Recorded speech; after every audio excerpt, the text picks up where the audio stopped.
So our 100% stacked column does a very nice job of displaying the proportion enrollment over these 4 years between these residency categories. But we could do better. We could summarize this information and display it even more succinctly.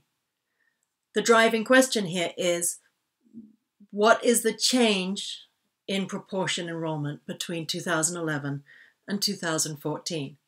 And in order to most clearly show that, we could calculate a single number for each of those residency groups that tells us the percent change between those years, 2011 and 2014. So let's set up a new summary table. We're going back to our raw data. We'll talk about working with percentages in a later topic, but we're going to go back to our raw data in order to calculate the percent change.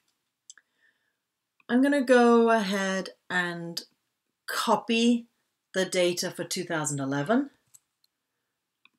and paste it down here.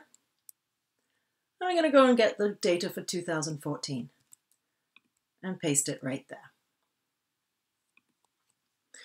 So in this cell, I want to type the words percent change 2011 to 2014. So here in cell D21, I want to know what percent change has happened for the California residents from 2011 to 2014. It's increased from 28,086 to 28,853. So we're going to see a small increase. In order to calculate that, the formula is to take the new number minus the old number and then divide that difference by the old number. So if I use my formulas, I'm going to have to type an equal sign to let Excel know that I'm typing a formula. I can click on 2014, the new, minus the old, divided by the old. Is that the right formula? Is that going to give us what we want? My prediction is that the answer to that formula is going to be 28,852, which is not the percent change. What did we do wrong? Let's take a look at that formula again. I've clicked in here and I can see it up here in the formula bar. Well, of course, it's doing the division first. We want it to do the subtraction first. So I'm going to click right between the equal sign and the C and put an open paren. And then between the 1 and the divide sign, I put a close paren. And now when I hit enter, that looks better. It's a decimal. Let me go ahead and put it into a percent. And it's taken away all of our decimal places again. So we're going to need to increase to 2 decimal places. And we can see that the percent change for the California residents over these years is that it is increased by 2.73%. What if it had been a negative number? What would that have implied? What would that have meant? Oh, sure, that it had decreased, but it hasn't. It's increased by a small percent. Let's go ahead and fill down to see all of these percent changes. So outside California, but inside the United States, has increased from 1774 to 1980, and that is an 11.61% increase. Wow! Outside USA, international students have increased by 96.37% over these years. In order to keep that number in perspective, we really need to make sure that we are knowing that it's still a very small proportion of the total, but indeed, increasing from 1,871 to 3,674 students is almost doubled. If it had been 100%, it would be doubled. 96%, pretty close to doubled. All right.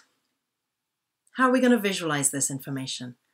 What's the best way of presenting this percent change along with the baselines? I think a table is probably the most effective way of presenting that information. Let's go ahead and make that. Feel free to go ahead and review the design guidelines for creating tables. Let's talk about some of the formatting options. Excel does have a table format set of standards. They're all pretty jarring. They're all pretty obnoxious. Certainly none of them really fill an APA style. So we're not even going to entertain those. Let's manually put this into an APA style. I'm going to select the column headers, and I'm going to make sure that they're all the same font and size. I'm going to add a border running across the top and a border running across the bottom. So in order to insert a border, that's this hot button right here, right under the text formats. So I'm going to choose a bottom border and I'm going to choose a top border. That word percent change is flowing out of my table. I'm not happy with that. I think the best solution here would be to make that cell wider and then wrap the years underneath the words percent change. So let's increase the height of row 20. I'm going to come over here to the row header 20, and I'm going to hover right on the bottom. I get that double-headed push me pull you, and I'm going to double it in size. I'm going to come down until I'm equal to the next cell. Well, okay, so that made that wider, but it didn't change the wrapping here. I'm going to select that cell and come up here to the hot button that says Wrap Text. Okay, so it's wrapped it, but I can't see it. Let's open the width of that cell a little bit and a little bit more. Okay, I've got all of it in there. I think the alignment looks quite funny. What does it look like? Does it look better if it's centered? Maybe we should center all of them. I can't read all of my labels here in column A, so I'm going to come up to right between column A and B and click and drag and make that a little bit wider. We need a bottom border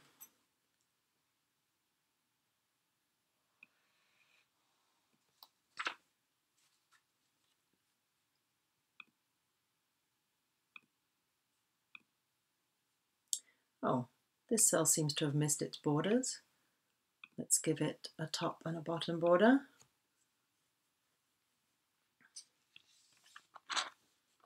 So that is all of the formatting that APA style allows us to do in a table.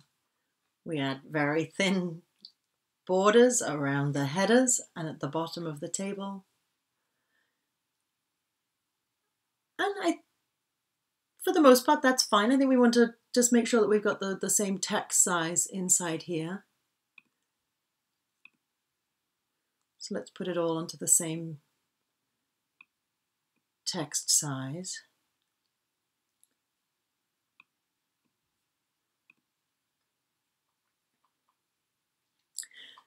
I think we could do one more thing that would just help separate the total row from the other rows. And if we just made that row wider, without adding a border or anything, just to drop it a little bit so that it is clear that that's the total. All right. What else is this table going to need? Well, it's going to need a title. So let's go ahead and give it a title. Remember the rules for writing titles? Outcome variable by predictor variable.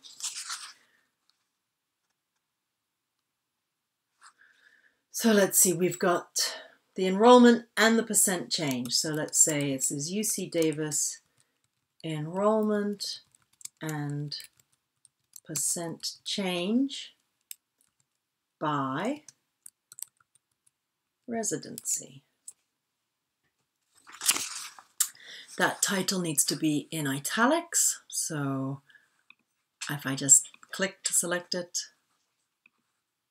and click the hot button for italics. And again, I think we could give it a little bit more room. All right, when you're happy with your formatting, go ahead and copy and paste that table into your write-up, into your Word document, and write a few sentences that helps you to, or that describes the percent change in those different categories over these 4 years. Now, up until now, we've been looking at the years going across and the categories of the residency categories going down. And that encourages our eye to look within 1 year, within 2011, and compare the categories of the residency down that column, because our eyes scan down, compare numbers more easily when we're scanning up and down a column than when we're scanning across a column. And this is a choice of how we present this data. And it's very conventional that you would put the continuous variable, the year, going across the horizontal axis there. But let's just look at how the same data would look if we transposed it and had the groups going across the top and the years going down the side.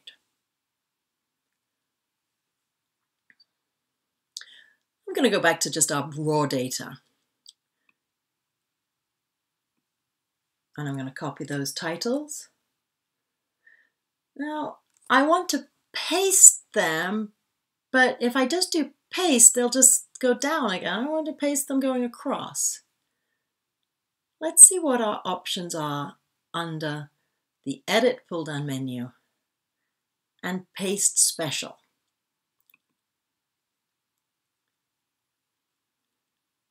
So we'll come back and talk about a lot of these other options in Paste Special, but for right now, let's try Transpose.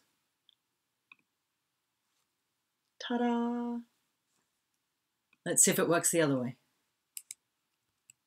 Selected the years, copied.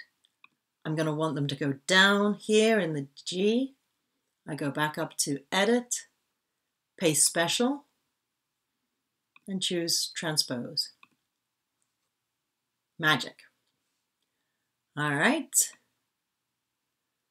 So let's copy the data for California. Copy that. Transpose it so it's going down that column. Other states, copied, Paste Special, transposed. Outside USA, copy, edit, Paste Special, transpose. Unknown, copy, edit, Paste Special, transpose, and finally the total.